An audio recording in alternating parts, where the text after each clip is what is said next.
Hey, hello everyone. My name is Ravindra and I welcome you to my YouTube channel.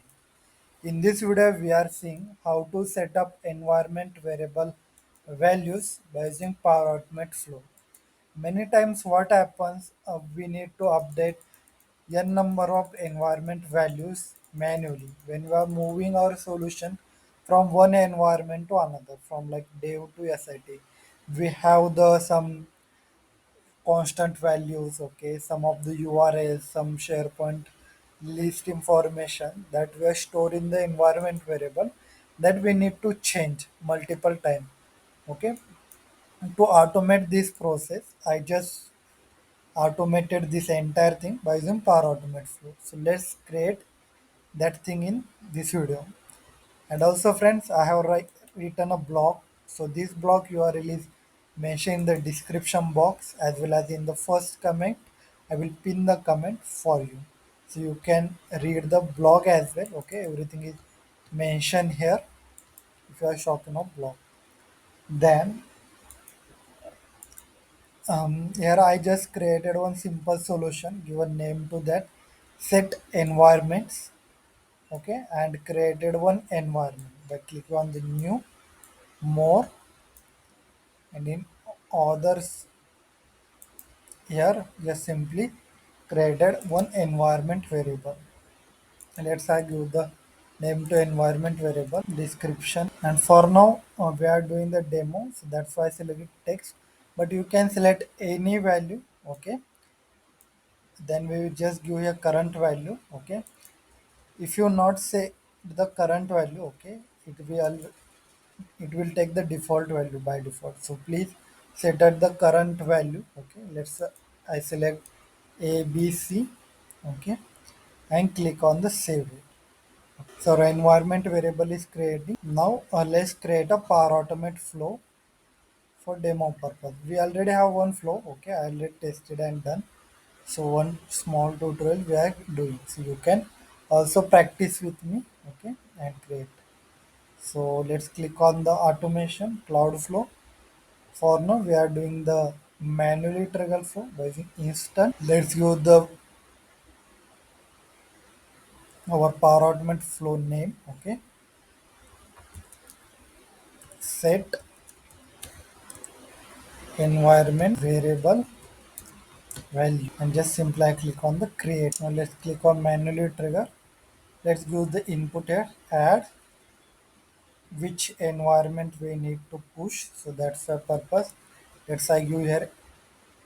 Please enter your environment name. env is standing for environment name. I'm not typing fully. Okay, if you want the value of your variable, so you can simply use the compose action. Okay, and in compose action you can simply pass the your environment name value here. You can see all environment variable are available here. If you're not able to view this environment variable, you need to open your flow from the solution. Okay, then only in that case you can able to view the environment variable values. If you open directly, sometime the environment variable value will not showcase. So let's add here. So and let's rename the action to env value, and let's click on the new step here. Then we will use the list row action to filter our environment variable value. Okay, so all the environment variable values are present in the, let's I will showcase you variable values. Okay, so we have to use this variable.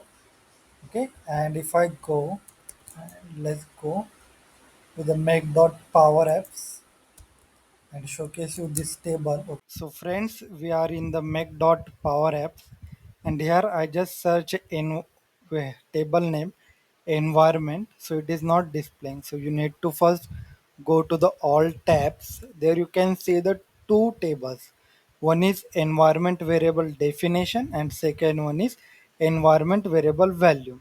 So if you go to the environment variable value, so in this table, if you go to the relationship, so if you see, Our environment variable definition is table link from menu to one with the environment variable definition table. Okay, value. So this is one to many to one relationship. So that's why we are using here. Okay, filter query. Okay, let's go to the make.power apps. Let's pass the filter query environment variable definition id schema name equal to our, this is our schema name of our environment. So if I go in the solution, so this is one. Okay, if you click edit, so this name is our environment variable name, schema name. So we need to pass it here, and in expand query we need to expand that query. So that's why purpose we need to pass this same name environment variable definition id here. Okay, then on the new step we need to create and record. So for that purpose, let's use here update. Let's row action, this action we will use here. Let's choose the table name, we will use the same one, env environment variable values. And in the row id, friends, if you go to the same name we need to pass here. Okay, id1 environment variable unique id. Let's I search it.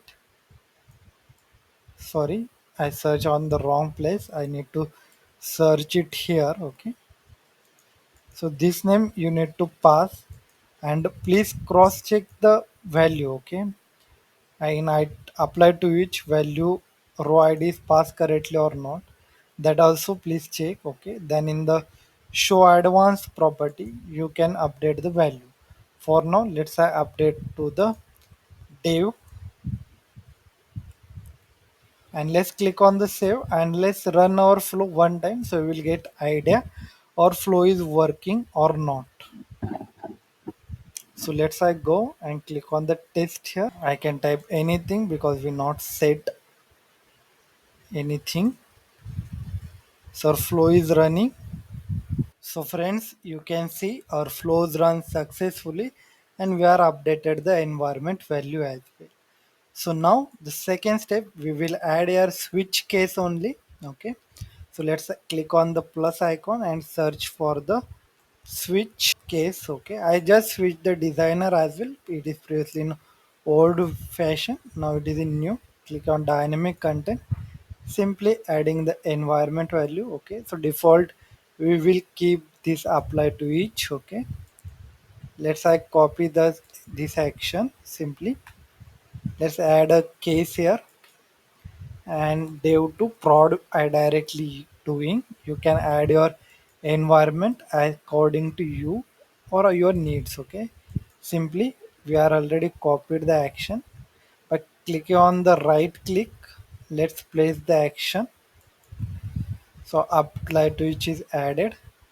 Let's click on this environment. Okay, using control a and power fx icon v, I will give here one underscore one. Okay, because apply to is added, and just removing this curly brackets at the end and here as well. Let's click on the add. Let's save our flow and run the flow.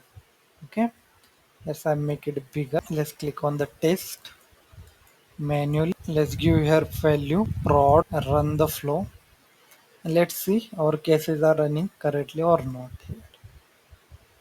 So our flows run successfully, and we updated value as well. So you can follow this approach, friends, and that's all. Keep learning, keep growing, keep exploring. Have a nice day to all.